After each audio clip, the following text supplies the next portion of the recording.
शीश गंग भाल चंद्र नेत्र लाल कंठ व्याल भस्म युक्त नग्न तन जटा जूट धारी है। भूतेश्वर नागेश्वर डमरू त्रिशूलधर अशुचि का घर बैल जिसकी सवारी है। सत्यम शिवम सुंदरम कहे जिसे वेद कन्या का तुम्हारी वही शिव अधिकारी है। ओम नमः पार्वती पतये हर हर महादेव।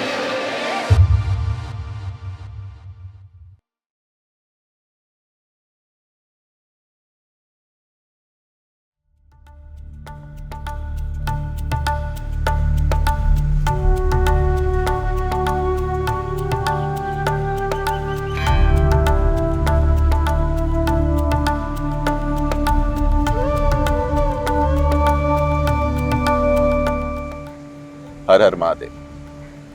वाराणसी, बनारस या काशी, जब भी आप इस जगह का नाम सुनते हो आपके दिमाग में क्या आता है? क्यों आते हो यहाँ पर? क्या रखा है इस जगह पे? A place where death is celebrated. फिर भी लोग आ रहे हैं, कुछ तो खास होगी इस जगह। मैंने जब भी यहाँ आया और जब भी लोगों से बात की है या फिर अपने दोस्तों से बात की, मुझे सिर्फ एक ही बात सुनने को मिली कि काशी में मोक्ष है। मगर क्या सिर्फ मोक्ष है? हाँ, बिल्कुल है। मगर मुझे लगता है काशी में मोक्ष से पहले मुक्ति है। अब आप कहोगे कि इसमें फर्क क्या है? दोनों एक ही तो है। बस फर्क जरूर है और बड़ा हल्का सा है। मोक्ष पाने के लिए लोगों को मृत्यु प्राप्त करनी होती है। मुक्ति आपको जीते जी लेनी होती है। मुक्ति यानी कि आप अपने अहंकार, गुस्सा, क्रोध या ईगो से इन सब से मुक्ति पाकर अपनी जीवन को आज में जीते, अपने पास्ट को छोड़कर सिर्फ आज को जीते। अब आप कहोगे कि इस पे काफी डिबेटेबल टॉपिक है, हो सकती है। हम आगे जाकर इससे काफी डीप चर्चा करेंगे और मैं आपको समझाऊंगा क्यों। अब आप इसमें दूसरी पहलू पर आते हैं। सब कहते हैं काशी में सुकून जरूर है, मगर आपने कभी सोचा ये सुकून कहां से आती है? इस बात को समझने के लिए आपको काशी के लोगों को समझना होगा। The true essence of Kashi lies in the people of Kashi.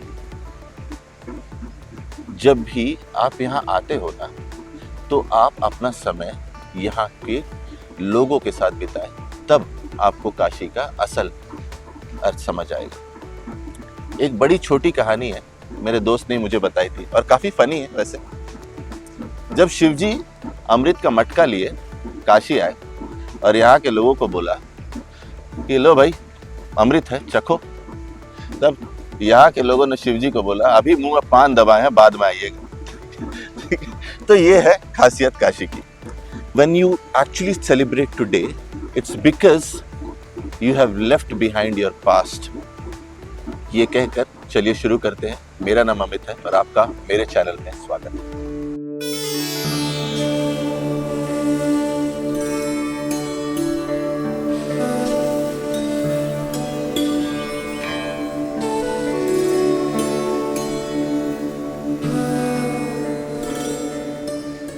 ये कोई ट्रैवल व्लॉग नहीं है, तो ध्यान से सुनिएगा, कुछ लेकर जरूर जाओगे यहाँ से।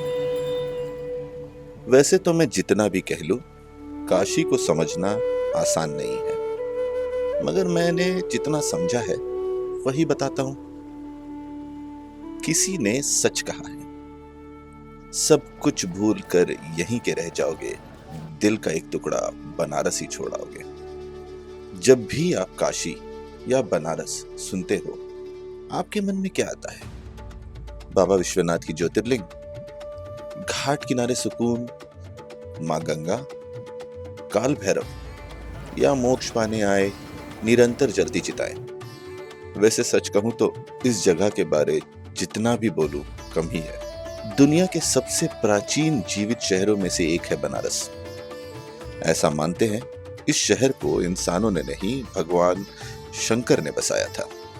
कहते हैं काशी पृथ्वी या पाताल पर नहीं, शिव जी के त्रिशूल पर टिकी है, जो इसे प्रलय काल में भी नष्ट ना होने वाला अद्भुत क्षेत्र बनाता है।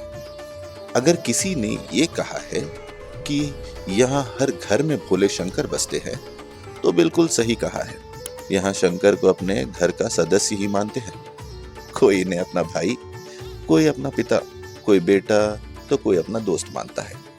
उनसे मजाक करते हैं, उनसे बातें भी करते हैं। का राजा राती के उतरल के नहीं। कोई सुबह सवेरे गंगा किनारे नहा कर आता है और उन्हें प्यार से जगाता है, उठो यार, कब तक सोगे। कोई तो गंगा जल शिवलिंग पर ही छिड़क कर शिव जी को ही आशीर्वाद दे जाते हैं, खुश रहो बेटा। यहाँ के आशीर्वाद में भी एक मस्ती है। मैंने एक पंडित जी के पैर छुए और उन्होंने मुझे ही आशीर्वाद दिया, मस्त रहा, मस्त करा बेटा। काशी में प्रवेश करने से पहले यहाँ के कोतवाल से मिलना जरूरी है। मैं पहुंचता हूँ काल भैरव मंदिर। कहते हैं बिना काल भैरव के दर्शन के काशी यात्रा अधूरी मानी जाती है। काल भैरव महाराज को काशी का कोतवाल भी कहा जाता है। जो भी इंसान काशी में कदम रखता है, वो सबसे पहले यहाँ के कोतवाल की परमिशन लेता है और उसके बाद ही बाबा विश्वनाथ के दर्शन लेने जाता है। घंटियों की आवाज, भैरव नाम का जाप और एक अलग ही एहसास। यहाँ आकर लगता है काशी ने हमें स्वीकार कर लिया है। काशी का सबसे अद्भुत पल, मैं पहुंचता हूँ 80 घाट। सूरज ढल रहा है, आसमान नारंगी हो चुका है और फिर शुरू होती है गंगा आरती। बड़े बड़े दीपक, शंख की ध्वनि, 7 पंडित एक साथ एक ही मूवमेंट में, हजारों लोग हर हर महादेव के नारे लगाते। उस पर लगता है जैसे पूरी सृष्टि एक ही ताल में चल रही हो। काशी विश्वनाथ के दर्शन मैंने सुबह की पहली मंगल आरती से की। मन सुकून से भरा और बस एक ही बोल थी जुबान पे, नमः पार्वती पतये, हर हर महादेव। चलिए अब मैं आपको बताता हूं काशी का मूल अर्थ।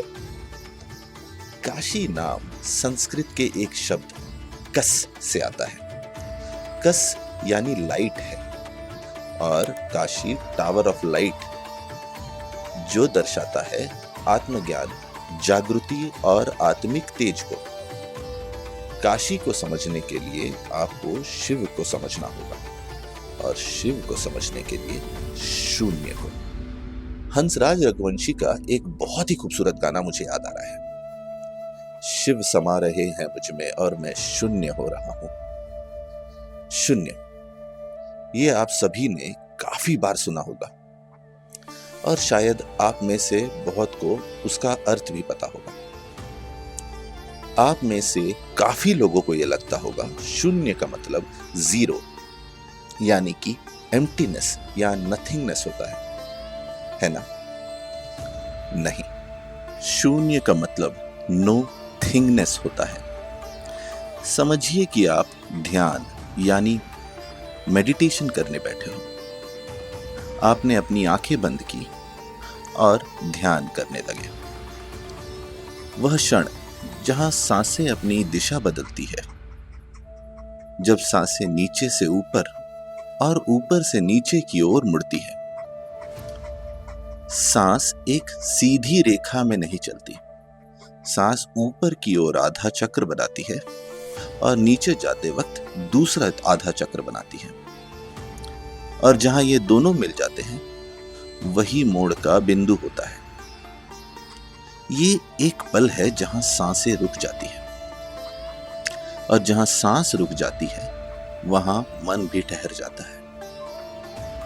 उसी सटीक पल में आप सारी मोह माया और सांसारिक लोभ से पूरी तरह हट जाते हैं। आप एक तरह से मृत होते हैं। फिर भी आपके जीवन का अस्तित्व होता है। ये गहरी शांति और मौन का अनुभव है, जिसे शून्य कहते हैं। यही समय होता है जब हम अपनी आत्मा से जुड़ते हैं, और जब हम अपनी आत्मा से जुड़ते हैं, हम शिव से जुड़ते हैं। आखिर हम उन्हीं के अंश हैं, है ना?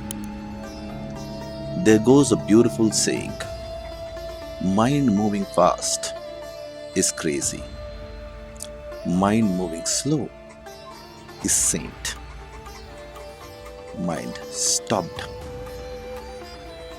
is God. अब भी नहीं समझे? चलिए इसे और भी सरल करते हैं, और ये उसके हिसाब से समझाता हूं जिसने अब तक साधना में कदम नहीं रखा।